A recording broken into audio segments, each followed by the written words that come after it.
Hi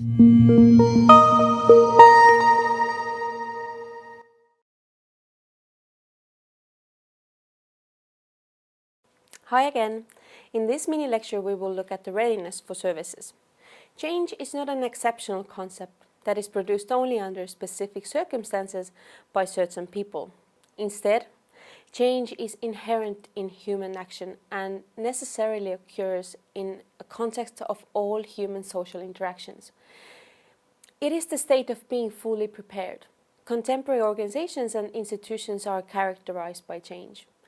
Organizations are in a continuous state of change, and to survive, they must develop the ability to continuously change themselves incrementally. Change management experts have emphasized the importance of establishing an organizational readiness for change and have recommended various strategies for creating it. Organizational readiness for change is a multi-level, multifaceted construct. As an organization-level construct, readiness for change refers to organization members' shared resolve to implement the change and the shared belief in their collective capability to do so. Organizational readiness for change can be treated as a shared psychological state in which organizational members feel committed to implementing an organizational change and are confident in their abilities to do so and carry it out.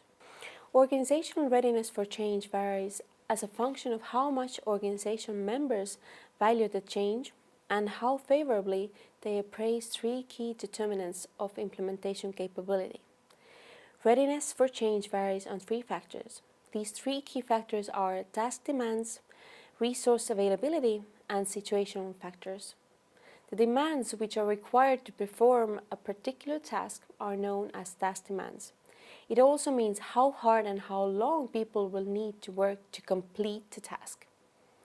Resource availability really explains itself. Do we have the people, funds, infrastructure, or technical capability? Should we bring in new people or additional expertise? So basically, what are needed is the human, financial, material, and informational resources. Situation factors include issues such as whether sufficient time exists to implement the change well, or whether the internal political environment supports implementation. Do we have people's willingness to contribute, and do they have enough time? Are the managers able and willing to go through with change implementation, and are they able to manage the processes? When organization members share a common, favorable assessment of task demands, resource availability, and situational factors, they share a sense of confidence that collectively they can implement the complex organizational change. In other words, change efficacy is high. But we can also talk about the individual readiness for change. Individuals' attitudes toward change are often regarded as synonymous with resistance to change. This in turn has been recognized as a barrier to organizational change attempts. Some researchers suggest that this is not the case at all. Instead, individuals are not naturally resistant to change. Rather, they resist the imposition of change or the way change is imposed to them.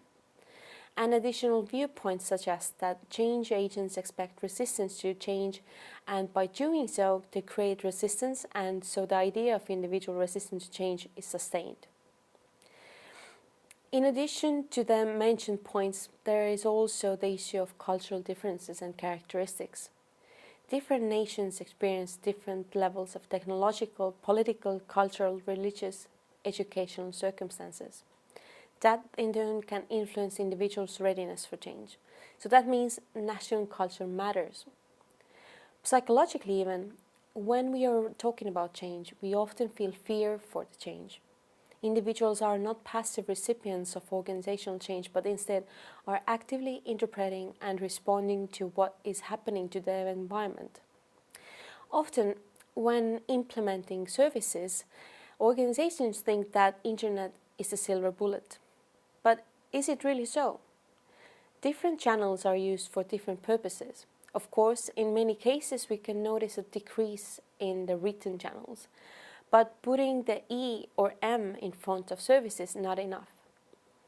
Awareness is needed of the necessary service, but also an understanding what is lacking.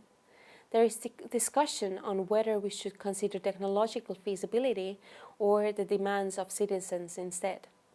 Either way, we need to know the citizens and understand the mechanisms and factors that are guiding citizens' choices.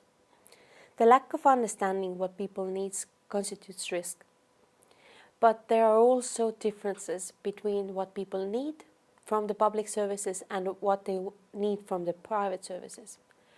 How are decisions made? These are made based on habits, whether they are situational, emotional, constraints, channel characteristics, task characteristics, personal characteristics, distance to services, and so on. Often habits come first and rationalizing second. The choice is done based on the least effort that has to be made. At the same time, task importance has high influence. When implementing services, financial analysis is needed. However, financial benefits in the public sector are not necessarily the primary goal. Calls for strategy and strategic management are needed to create value. But at the same time, there are very different meanings of value, such as strategic, financial, and for the citizens. Organizations cannot make unsupported assumptions. Also, there are a wide variety of factors that are shaping decisions on which channels to implement, such as complexity, ambiguity, relative advantage, importance, usability, and frequency. As you see, e-services and e-governance is a very interdisciplinary field that involve aspects from the social side and the technological side. To get an overview of the bigger picture, stay tuned for the next mini lectures.